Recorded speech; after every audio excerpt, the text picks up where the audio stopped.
Winners and losers of the 2024 season. Do you see how I made this new visual? Now, talking about the winners, obviously we have Lando Norris, Charles Leclerc, Carlos Sainz, Max Verstappen, George Russell, Lewis Hamilton, and Oscar Piastri, all having phenomenal seasons, multi-race winners.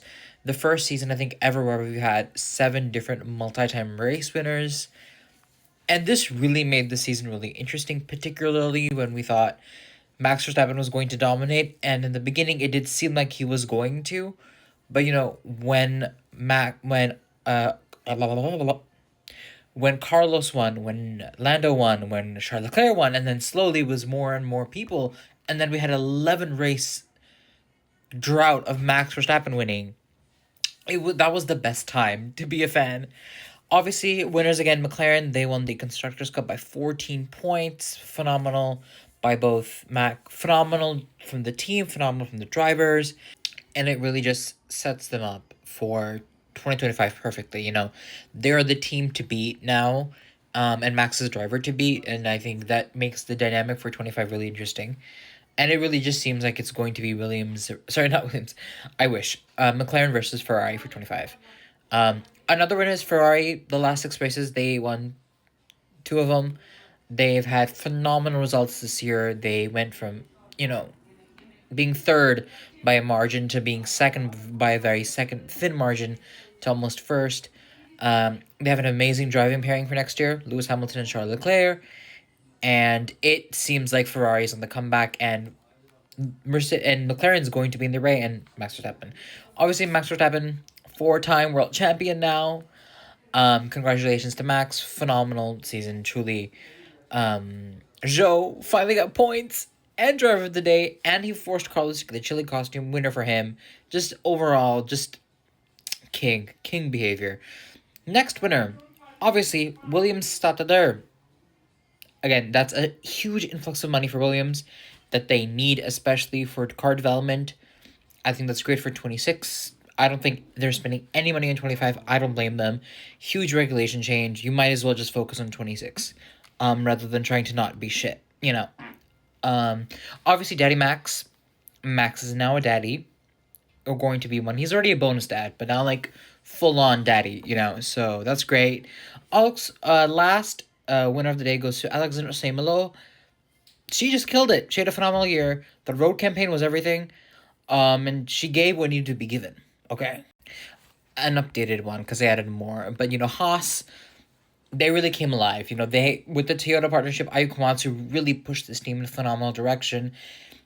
It's just somehow Williams just pulled, sorry, not Williams, Alpine pulled shit out of their ass to take 6th. I mean, granted, the double podium in Brazil really pushed them forward, but it's stuff like this that makes Formula One so interesting, Obviously, Esteban's race engineer is a woman, first woman race engineer, and she's gonna drag their other race engineers' asses. She's gonna eat, she's gonna kill, she's gonna be so good. I'm so excited for this.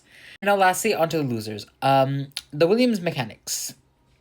They are going through it. They're going through it. I mean, literally, you had 4 crashes in Brazil. You had one crash in Vegas.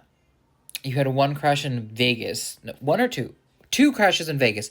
The second one wasn't anyone's fault. It was just a mishap that happened. Obviously, in Qatar, another accident happened. And then in a mirror fell off and an accident happened. And then in Abu Dhabi, it's unfortunate, but Franco had to DNF his car. So yeah, it was just unfortunate overall for the Williams mechanics.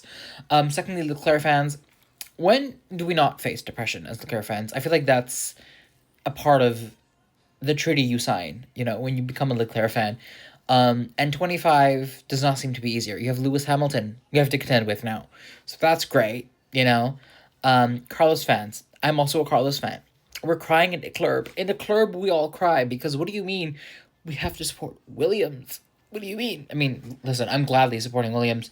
I have my merch lined up. I'm excited to see what they do in 25 or what they can do in 25, what they can get done in 26. We'll just have to wait and see. But yeah, it's tough. It's tough on these streets. Martin Brundle, because some of the takes he has are just very questionable. Okay?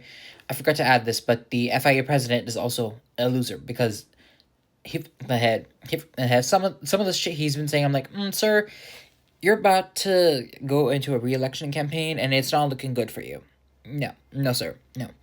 Danica Parker, she can go KYS. That's what I'm gonna say. Like no, like no, like no, like no, no, no, no, no. And get her off my screen. Get her off. Stroll. Need I say more? Bottas, unfortunately, I think he's driving the World of Champions, but still, I'm like very sad that he's leaving. Very sad that K Mag is leaving. Very sad that Joe is leaving. You know, obviously, Bottas is in World of Champions, and I think haven't announced, but the what's next hasn't been answered yet. And we know that K Mag is going to WEC. Nothing is known for Joe, but all rumors are pointing toward him becoming a Ferrari reserve driver, which is great. But yeah, those are my winners. Hold up, let me change the video. Those are my winners and losers of the 2024 season. Unless anything else interesting happens, I don't think I'll have another winners and losers. Maybe like which races are winners and losers for me. I think maybe, but yeah, let me know what you guys think. And if you've seen the video until this point, which I doubt anybody has, type Cheeto, just Cheeto. I want to know who the real ones are. Okay, I want to know who the real ones are. Okay.